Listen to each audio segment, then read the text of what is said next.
For a moment, let us consider that the Mahathakbandhan, comprising of non-BJP parties led by the Congress, wins the Lok Sabha elections. Here's how it may pan out. Rahul Gandhi becomes Prime Minister after winning the elections as leader of the Grand Alliance, running on an anti-Modi flank. As PM, he vows to restore the so-called secular fabric of India. Western media outlets like New York Times, Washington Post rejoice and call Rahul Gandhi the Justin Trudeau of India. Liberals in India are overjoyed and celebrate their darling becoming the Prime Minister. But Congress is mired in politics of collision, with no decision taken on ministries. Different political parties demand Congress to allocate key portfolios to them. TMC's Mamata Banerjee agrees to support the government only if she is made the PM after 2.5 years. With no decision taken on the ministries, the government runs into policy paralysis. NSE and BSE go on a free fall. Investors pull money out of India. Small and medium private enterprises and startups collapse. Millions go out of jobs and unemployment hits a record high. As foreign reserves deplete and fiscal deficit soars, the government prints more money and nationalizes all sectors to fill its empty coffers. Inflation hits double digits.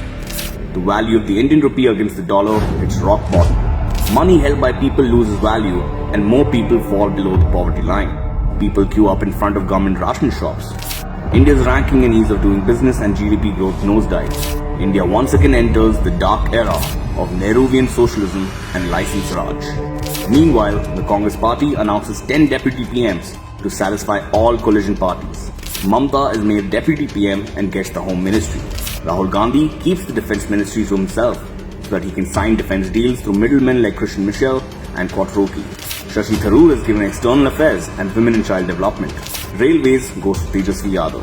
CPIM gets the education ministry so that they can embark on rewriting the school and university curriculum with their friends in the leftist academia. Undecided and unsure of their own agenda and positions on various policy matters, the coalition partners bicker. The parliament becomes a circus. Meanwhile, Rahul Gandhi goes about undoing the moves of the Modi government. He brings back Articles 370 and 35A and makes them permanent provisions of the constitution through a presidential order, just like his great-grandfather. He takes the territorial disputes over J&K and Ladakh to the UN, making his great-grandfather proud. He also goes a step ahead and decides to surrender India's nuclear arms for the global good. Taking advantage of the situation, Pakistan and Taliban try to capture Kashmir. A civil war breaks out in Kashmir, leading to a humanitarian crisis. On the other side, China pushes itself into Ladakh and Arunachal. The Congress government doesn't order the army to send them back, just like in '62. Northeast India witnesses a rise in insurgency by Maoist groups funded by China. Remember the MOU signed between the Congress Party and the Communist Party of China? Congress agrees to let India become part of China's Belt and Road Initiative. China builds ports along India's coastline and stations troops there to protect its infrastructure assets. New Delhi is now vulnerable to all external threats from all sides. Unable to bear the stress of the job, Rahul Gandhi goes on a vacation to Thailand. Meanwhile, the Congress government decriminalizes triple talaq and makes it legal to satisfy its core vote bank, just as Rajiv Gandhi did. The Citizenship Amendment Act is revoked and a new act that lets illegal immigrants easily get citizenship is passed. The Congress government also allows for building a mosque in Ram Janmabhoomi to uphold secularism.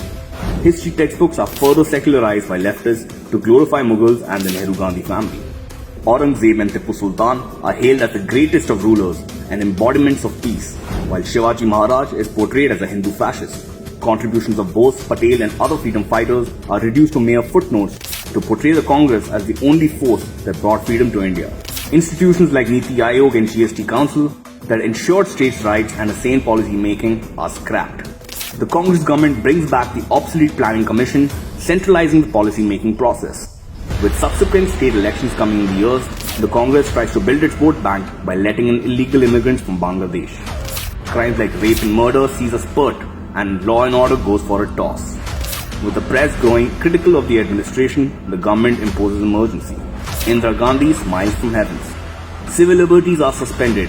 Press critical of the Gandhi family is attacked and political opponents are jailed. It's the emergency all over again. Public anger mounts over the government and anarchy hits the streets. With no decisive leader at the helm, the coalition breaks down. The Gandhi family runs away to Italy after messing things up.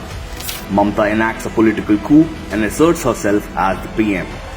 her party TMC hunts down every political opponent and kills them.